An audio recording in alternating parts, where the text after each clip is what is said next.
families and friends. This is Erin Palmer, School Occupational Therapist. Thanks for joining me again today as we are going to make a shape flower. You might have the template here. It's attached to the email and is also available for a paper packet from OT. But if you don't have a printout for this template, that's okay. You can make your own at home. And so I'm going to show you how to do that. You can see on the template we have a few very simple shapes. We have a circle, a rectangle, a triangle, and then squares. We have 1, 2, 3, 4, 5, 6 squares. So I'm going to show you first how you would make your own template at home.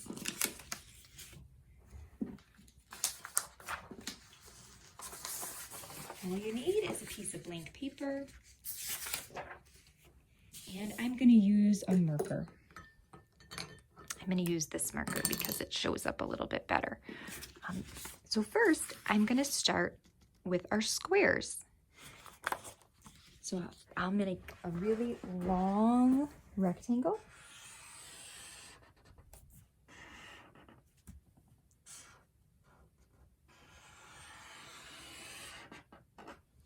And I need to put in how many lines? 1, 2, 3, 4, 5. 1, 2, 3, 4, 5. Good. Okay, and then I'm going to add our big circle.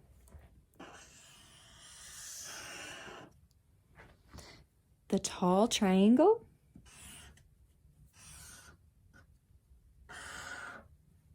And last, the long rectangle at the bottom.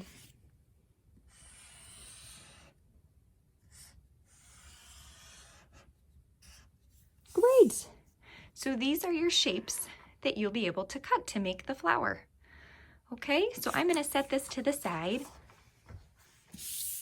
And we'll work from this one. And the first thing that we're going to do is color. Now, in my completed example, I decided to make my flower yellow with purple petals, and I have a green stem and a green leaf. But you can choose any colors you want, although you may want to keep the stem and the leaf green. When you're coloring, it might be helpful to trace the outside, right? The outside or the border of your shape before coloring, because then you know where to stay, right? You're trying to stay inside the lines. Do I color out here? No. Do I color here? No. I color on my shape or on my picture, and I try to cover the whole thing as much as possible. All parts, trying to cover the white paper with my crayon. Good. Now, I'm going to show you kind of another trick for up here. I could make these different colors, or I could make them all the same. If they're all the same, then you don't have to color one at a time, but you can color the whole thing. So here I am tracing the outside, my border, so that I know where to color, and I can color across just like that. So this only works obviously if you're using the same color for all of the shapes. But it's just kind of a good trick to know, because then you can use nice big coloring strokes, which are sometimes a little bit easier depending on what's comfortable for you. Okay? And then you would go on to color the last two parts. So I can actually show you here There it is. There's my one that I have completed. You can see I try to stay inside the lines and color all parts of each shape. Now we're gonna cut. So I'm gonna use my student scissors. These have a nice rounded tip and they have two holes, a smaller hole and a larger hole. Thumb goes in the little hole, fingers in the big hole, thumb up to cut. That's right. So our thumb should always be pointing up. Should it point sideways? No. Should it point down? No. It should point up. And when I cut, I always cut away from my body, going forward, away. I don't want to cut across. Nope. I don't want to cut down. I want to cut forward, away from my body. So that might mean that I have to turn my paper.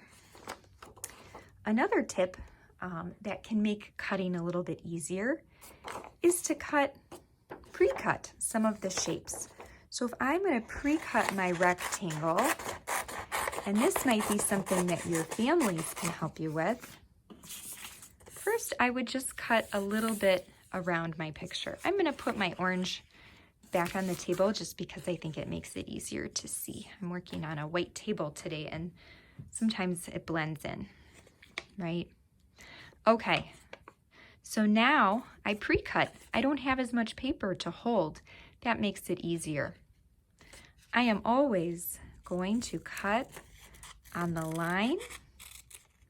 I hold my paper with my helper hand and I keep my thumb on top. Open and cut, open and cut. Nice. And if I missed a little bit, I can always go back and trim it, right? Good. Now I'm here at a corner. What do I do? Do I cut like this? No, silly Miss Erin. I turn my paper so that I'm cutting away, forward. Good job. What now? Do I cut sideways? No, turn paper and cut going up. Just like that. Good job, friends. Last one. Do I cut this way? No. Turn paper. Turn. There we go. Then the line is pointing up. Cut. And now you have your rectangle. I just want to show you a couple more things for cutting, especially shapes here. When we're cutting a circle, if for some reason it's a little bit hard, right, to cut on the line, you can always take your marker and trace the outline, the border, again, and make it a little bit thicker. This gives you a bigger line to cut on and makes things a little bit easier. All right, so here are my scissors. My thumb is in the little hole, fingers in the big hole. I'm holding my paper and I am cutting on the line. And you can see that I'm turning my paper. Turning, so my scissors are always pointing up or forward away from my body, even when I'm cutting a round shape like a circle. Nice job. There it is. Okay, we've got the middle of our flower. Now, let's try to cut that triangle. Sometimes corners can be a little bit tricky. So I might take a sticker as just, it's just a little reminder of where that corner is, right? And so this comes in handy, especially when we're just learning to kind of cut into corners. We want to get right in there. So I'm going to move this one a little bit. There we go.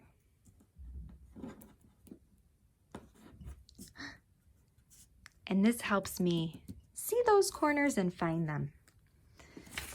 So when I cut, here I am. I'm going forward or away from the body.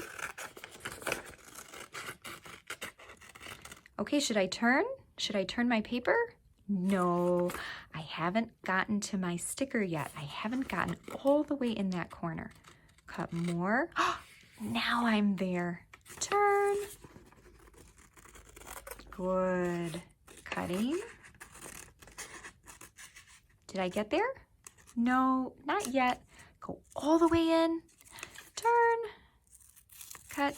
Cut.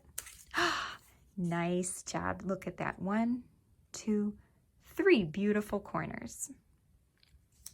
So using stickers is a nice little trick to help highlight those corners so that we know to cut all the way into them. And now with our rectangle, our big rectangle of small squares, I just want to show kind of a trick for this one. Sometimes when you've done a lot of cutting, you'll have a lot of extra paper hanging around. So I can, at this point, I can trim it. This might be a job for my friends. That might be a job for you families. Now here, should I cut these little lines first? Or should I cut my big lines? I'm gonna cut my big lines first. That actually makes it easier. I hold my paper, I cut, and as I'm cutting, my helper hand has to move down. Just as my scissors move down, so does my helper hand. Okay, now what? Turn paper, cut, turn, and cut. So I'm cutting the long lines and I'm cutting around the outside. Good. Now I can go back and cut on the little lines. Notice I'm cutting right-handed. I'm just going to clean up my space here a little bit. So I'm cutting right-handed.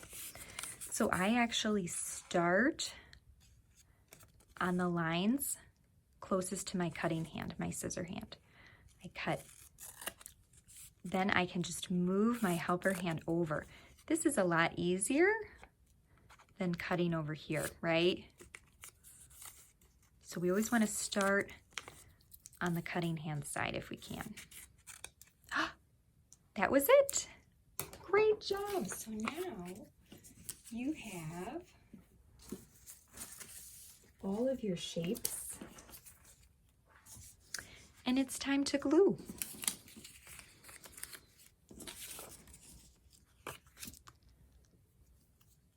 Okay, we take our cap off. When we turn up our glue, we twist to turn. Should I turn it all the way up like this? No, that's too much. We just need to turn it up a little bit. And I like to put glue. If we are just learning how to put glue on, which is fine, then I might draw on the page to show my student, okay, this is where we're putting glue, so that they know. Put on, push down, push. But if we're past that phase, if we know where the glue should go, then I like to actually put it on the piece of paper that's supposed to be getting some glue. And you can see I'm putting glue all around, but not too hard.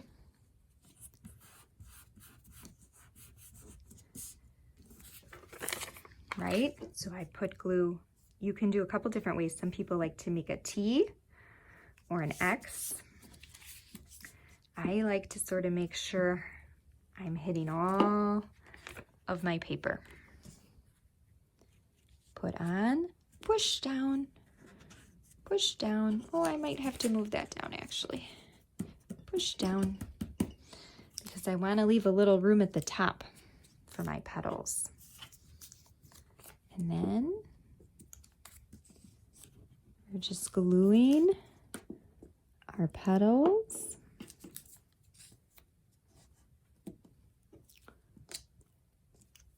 on and pushing down each time. Now, should I push really hard on my glue stick so it smushes? No. You want to put it on, but not too hard. The other thing that I do is I hold my paper with my one hand while I'm putting the glue on, right? Last one. Hold my paper down, put on. Look at that. What a really nice shaped flower we have. Our stem, our leaf, the flower, and the petals, right? Rectangle, triangle, circle, and squares. Beautiful job, friends. Thanks so much. I hope that you can try your own, and I hope that maybe you can even show me a picture, or your families can, of how it turned out. I would love to see it. Okay, and as we're cleaning up, we turn our glue down and cap goes on. Okay, always trying to clean up our materials. Thanks, friends.